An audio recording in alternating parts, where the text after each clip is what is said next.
Hello students. तो आज हम जो पोइम करने वाले हैं उसका नाम है go and catch a falling star by John Donne. ये हमारे बीए फर्स्ट ईयर के सिलेबस में प्रिस्क्राइब्ड है। जो जॉन डन है उसके उनके बारे में हम पहले बात कर लेते हैं कि जॉन डन कौन थे, कब कब लिखते थे।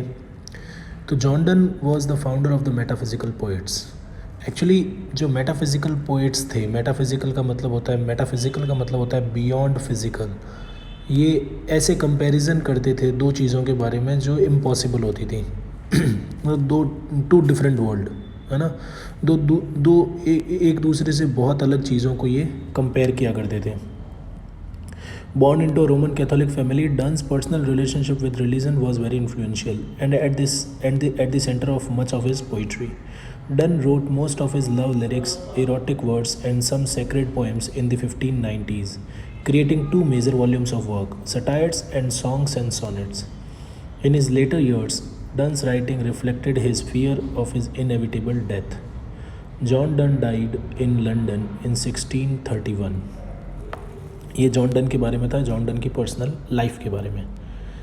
हिस्टोरिकल कॉन्टेक्स्ट में अपन देखें तो ये पीरियड जो था जिसमें ये लिखा करते थे उसका नाम था renaissance humanism. This mean individuals were asking questions such as what is a human being, what is a good life. In his search for the ideal woman, John had to first discover what a good woman really was. He believed she needed to be pure and honest. Nature. Before the Industrial Revolution, farmers were the bulk of the population. Everyone's connection to nature was much closer at this time. Mythology. After the defeat of the Armada, Queen Elizabeth became an inspiration to her people, and they often represented her mythologically in poetry.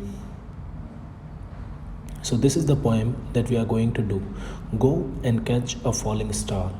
Get with a child a mandrake root. Tell me where all past years are, or who cleft the devil's foot. Teach me to hear mermaids singing, or to keep off envy's stinging, and find what wind serves to advance an honest mind. If thou be the born to strange sights, things invisible to see, write 10,000 days and nights to lay snow white hairs on thee. Thou, when thou returnest, will tell me all strange wonders that befell thee, and swear nowhere lives a woman true and fair.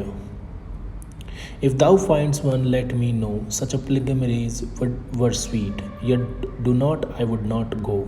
Though at next door we might meet, though she were true when you met her, and last till you write your letter, yet she will be false before I come to 2 or 3.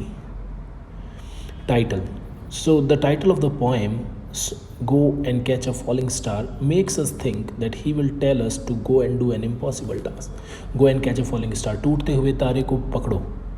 जब हमें कोई ये बात बोले तो हमें ऐसा लगेगा कि यार बहुत इम्पॉसिबल सा टास्क है, how can we catch a falling star. But जो टाइटल है वो ऐसा ही है कि आप कुछ भी, कितना भी जो टफ या इम्पॉसिबल टास्क है वो कंप्लीट कर सकते हो, लेकिन आप एक ऐसी औरत को नहीं खोज सकते जो कि ब्यूटीफुल हो और ऑनेस्ट हो। दोनों एक साथ नहीं होंगे, या तो वो ब्यूटीफुल होगी या वो ऑनेस्ट होगी। वो ब्यूटीफुल और ऑनेस्ट दोनों एक साथ नहीं हो सकती। Paraphrase. Go and do impossible things, catch a meteor, get a mandrake root with child. Tell me where time went, who cut the foot of the devil, and teach me impossible things too. How to hear the song of the mermaid, how to not be envious, and what helps to better an honest mind. If you are born to achieve such impossibilities, to see strange things and invisible sights, then write for 10,000 days and nights until your hair turns white with age. When you return, you will tell me of all the wondrous things you have seen. But you will swear that a woman who is beautiful and faithful is not among them. If you do impossibly find one, then let me know, because a journey to see such a woman would be great. But on second thought, don't tell me, even if she were really close, because though she might be faithful when you met her, she will be faithless with 2 or 3 other men before I manage to arrive. So this is the paraphrase of the whole poem. Actually he says that you can do anything, you know तुम कोई भी impossible task complete कर सकते हो, कोई भी impossible task complete कर सकते हो, लेकिन तुम एक ऐसी औरत को नहीं पा सकते जो ब्यूटीफुल हो और ऑनेस्ट हो। Connotation. Rhythm. Song follows a metric pattern of the trochaic tetrameter, punctuated by iambic monometer lines. This gives the poem a great musical quality and also makes the reader pause on those short lines. Melody. Donne uses a rhyme scheme throughout this poem. This rhyming gives the reader a feeling of flippancy towards this subject, which follows with his sarcastic attitude. Imagery. When Donne says and swear, nowhere lives a woman true and fair, he is using a hyperbole, which is an extreme exaggeration of how there is no such thing as a noble woman.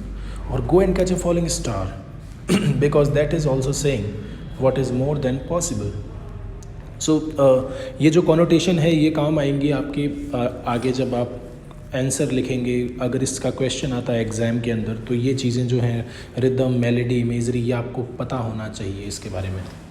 ये आपके answer में काम आएंगी लिखते वक्त। Attitude.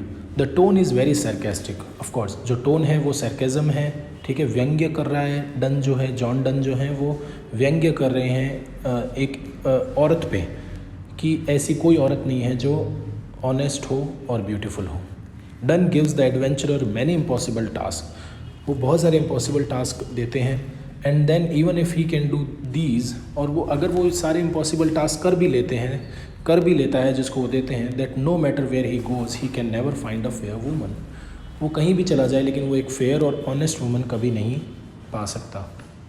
Shift. The major shift in the poem occurs when Donne talks about the imperfections of women. This shift changes the meaning of the poem from impossible feats to a worldly thing, women. वो शुरू में बात कर रहा होता है कि भाई ऐसा कोई मतलब ऐसे बहुत सारे काम हैं जो इम्पॉसिबल हैं लेकिन वो भी हो सकते हैं, मैं एक बार के लिए मान सकता हूँ कि वो सारे इम्पॉसिबल टास्क जो हैं, जैसे go and catch a falling star है, और मैंड्रिक रूट से एक बच्चा पैदा करना है, मरमेड की सिंगिंग को सुनना है, एनवी नहीं होना है, ये सारे काम हो सकते हैं, लेकिन जो हो नहीं सकता वो ये है कि एक ऐसी औरत नहीं मिल सकती जो खूबसूरत हो और ईमानदार हो, जो ब्यूटीफुल हो और ऑनेस्ट हो। Title. After revisiting the title song Go and Catch a Falling Star, matched up with our original belief, then it went on to connect these impossible tasks to finding a perfect woman. Themes. A message from this poem is that women are untrustworthy and there is no such a thing as a perfect woman. Donne says and swear nowhere lives a woman true and fair, and talks in the close of his poem how any woman thought to be fair would never stay that way for long. Another theme revolves around how fleeting time is when he talks about where all the past years are, or how the traveler gets aged snow white hairs from looking for a perfect woman. These are all examples of how Donne is seeing time fly by too quickly. The purpose of Donne's poem was to reflect on life and the role that women play in it. They are never perfect, and more than that, are always unfaithful or fair.